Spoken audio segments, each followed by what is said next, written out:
Let's go. Off to the races, ladies and gentlemen. Another episode for the archives. Everything combat, because, boy, I tell you, life is a fight. Rolling shotgun as always, UFC Hall of Famer, trainer of champions, eater of worlds, Patrick J. Miletich. Patrick, how you doing today, brother? I'm doing better since I can be around you. Well, isn't that how it works? I'm kind of infectious like that, man. I like putting a smile on people's faces. Today, man, we're very fortunate. Of course, the last event of the year coming up October 15th and 16th, right here live and direct from the Riverson right here in downtown Davenport, Iowa. Or if you can't catch us here in the old Quad Cities, you can catch us at cagedaggression.tv. We are worldwide, ladies and gentlemen. That bad boy's on pay-per-view. And joining us today, he will be participating in the main event October 15th right here at the River Center, and of course live and direct on pay-per-view, going up against a very hard-hitting Alik Lorenz. He's a hard-hitting man himself. Darion Abbey is joining us today, former Bellator and LFA vet. How are we doing today, my friend? Pretty good, man. Just had sparring this morning, so a little sore, but we're good. So what weight are we working with here? We're light heavyweight, I think? Yes, sir. We're dropping down. Okay. How's the training been going, man? I mean, I know you're a large man, so like you were saying kind of off camera, we wanted to save it for the show, but that weight cut's getting to you, man. How's the training going?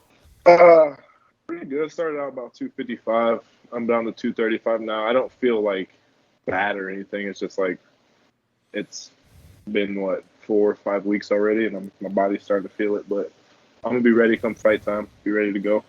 Absolutely, getting that game together. Go ahead, Patrick. Well, I was going to say, I mean, what do you like to eat most when you're not in camp?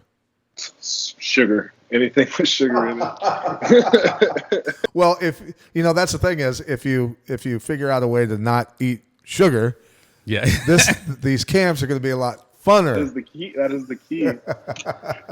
Don't punish yourself anymore, man. And I'm calorie counting too, and that's not something I usually do. Right. Either. Yeah. Taking in between 100 a day, and it's enough.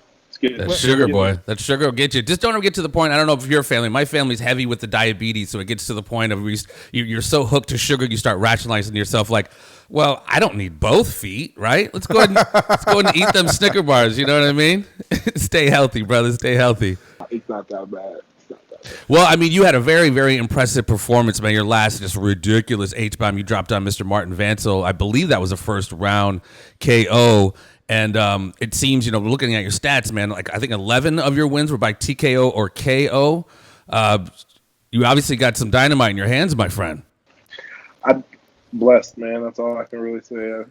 Is that, I mean, obviously you want to end the fight as soon as possible, but is that kind of your MO going there and just like, one hitter quitter type thing? Or are you trained to take it anywhere? The gas tank is full. The jiu-jitsu game, ground game is strong. Before I moved down to Sanford, it was a little suspect, but now that I've been down here for a year, I feel comfortable anywhere. I feel like I can get up. I know I can take people down now.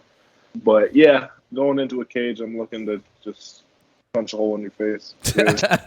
Well, you and your opponent have something very much so in common, man. I had a chance, I believe, Alik Lorenz, when we saw him last time, I mean, serious dynamite in his hands as well. I believe 15 or 16 of his finishes were all first round KOs or TKOs. Last one was against the first comer to the Cage Aggression cage, Pierre Walters, former Kansas City Chief. Does that, I mean, again, are you just kind of prepared to take it anywhere? It's just another day in the office? Or, I mean, I don't want to say you're scared of the man, but does that shake you at all to see that kind of record, that many first round finishes by KO or TKO?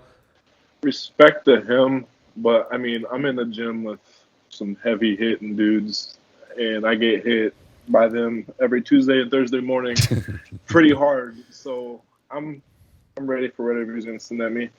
I mean, I helped Rumble with his camp, Rumble Johnson with his last fight, and then he doesn't hit hard at all. No, not at all. No, not at all, man. Not at all. Anthony Rumble Johnson's, couldn't smash a great.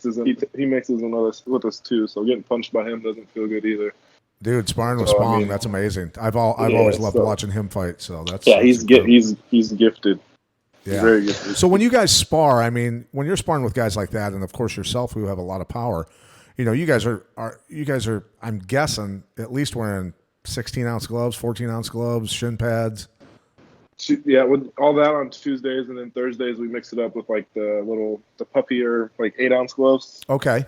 We mix MMA in with that, but Tuesdays, like today, was just straight kickboxing, right. And then Thursdays we mix in MMA and light on the punches. We're more trying to get like grappling involved. Sure. Yeah, and getting used to grapple with gloves on is important, right? It is. It is. I mean, for a while, we were doing it with boxing gloves, and that's just, man, it's different. Well, see, that's the way we always. I mean, not to interject anything, but that's the way we always did it because I wanted guys to get to their fights healthy, without cuts, without eye injuries, that sort of stuff. So I just always had them wear. And if you can get a takedown on somebody with 16-ounce gloves, you're hitting the technique correctly, right? 100%. Yeah. And then, sorry, I just got sidetracked. Depends on who you're going with too. If you got a bad training partner, you kind of just that plays a part in it too with going with the smaller gloves. If there's a gym warrior in there throwing heavy hands all the time, 4-ounce gloves on, it's like, all right. But we're good at weaving those guys out and getting them out of there if that's what they're doing. So. Right. That's the whole thing is, when you pair up with a white belt, the first thing that comes to mind is no control.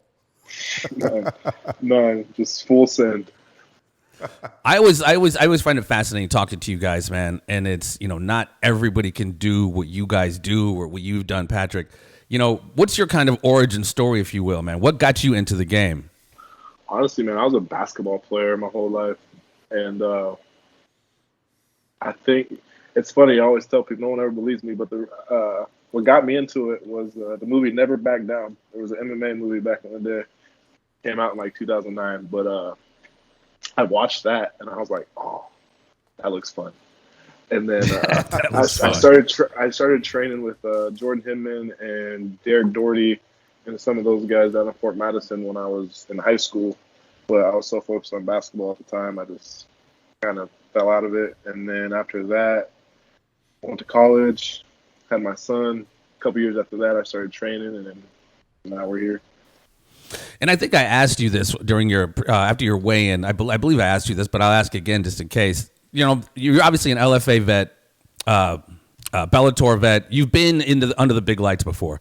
This is, as much as we are here regionally in the Quad Cities, Cage Aggression is growing and is now really a global platform with the pay-per-view. We're seeing all over the world. Does that in any way, I mean, obviously the part of the discipline of being a martial artist is keeping your emotions in check, keeping your game plan in check. But is there anything about the lights or the platform give you, shake you a bit, give you any anxiety going into such a big fight on such a big platform? So honestly, ever since I fought the Bellator fight, and like that was my first pro fight, and it was like I saw everything and went through that whole situation, it kind of helped a lot because it's like, okay, you've been there, you know what it feels like. So like I've been able to just like suppress those feelings a little bit better. But I mean, every fight I think everybody has certain nerves going into it. But I get more nervous of the fact of coming home after being away. Like I'm from there, but I'm coming home to fight in the main event. So like those are the nerves I get. Like Right. Not necessarily the lights. It's just more like I gotta perform in front of. I think it's always harder fighting in front of the people you love more than people you don't even know. That's just Yeah, I'm with it. Yeah. Now, and the local media, people paying attention to you, a family calling you probably a lot, friends calling you a lot, how's camp going, stuff like that. So it's because you're coming back home. So there's obviously going to be a lot of people out in the arena to watch you live. So yeah, it does add a little bit of pressure. I think and I'm sure you'll agree, hearing what you've already said, is it's a lot funner to silence a crowd than make it roar sometimes, right? I love it. They don't like it. That's what makes it. They don't like it. So fun. Well, I'm sorry. Go ahead, Pat. Well, I was going to ask, between you and your opponent, I mean, I don't throw ideas into people's heads or anything, and I don't pick fights. I don't, especially when I call them, I don't pick fights. I don't play favorites. I don't do any of that stuff. I've looked at your past opponents, and for the folks that are listening to this show, talk about quality of opponents here between the two of you, and tell folks what you think about that. I definitely think I've fought in the tougher guys. As far as like that aspect, I honestly haven't looked up what his record is. I don't know what. I've watched like his last fight on YouTube, but other than that, I don't know anything about the guy. So I can't really. Yeah. You know what I mean? Yeah. Go ahead. It's just I feel like the quality of guys I've fought are I've fought some big, tough guys my first 5 fights, and I think that experience alone is going to help me. Sure, and that's the reason I brought that up is because, over all the years of fighting, coaching, broadcasting, stuff like that, I've always researched the background and quality of opponents of different athletes, certainly when I'm calling fights, so I know what I'm talking about a little more. And generally, I don't know what the exact percentage is. I wish there was a data set out there.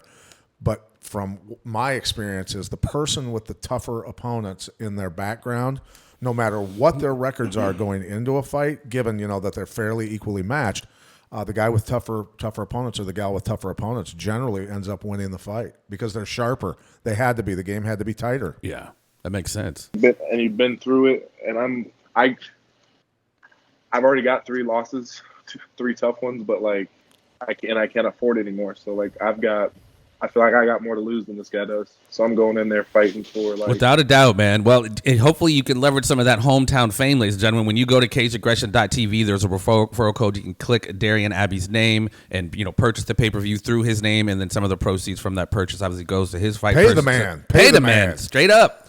Pay the man. Absolutely. Well, Darion, man, I really want to thank you for your time, dude. I know you got a lot on your plate coming up. The window and the time is ticking away as we are approaching, about 3 weeks now until fight time? Getting close. October 15th, ladies and gentlemen, Darion Abbey is going to be facing Alik Lorenz in what is going to, I'm not a prediction caller or whatever, but that bad boy ain't going to the judges, man. I don't see that one happening with a submission. Definitely not. So, Darion, again, man, thank you. All the best of luck to you, sir. Hope you finish training camp safe and sound and get back here in October to get on the good foot and do the bad thing, my friend. Yes, sir. I appreciate you guys. It's been great talking to you. Absolutely. Thank you, Darion Abbey, ladies and gentlemen. CageAggression.tv is where you can pick up the fight. If you're here in St. Louis, here in Chicago. Jesus. Here in the Quad Cities, you can come to the River Center and check it out. Otherwise, CageAggression.tv. Peace and so much love, champ. Thank you for your time, too, as well. Darion, peace out, brother. See you, bud. Yes, sir. Later, guys.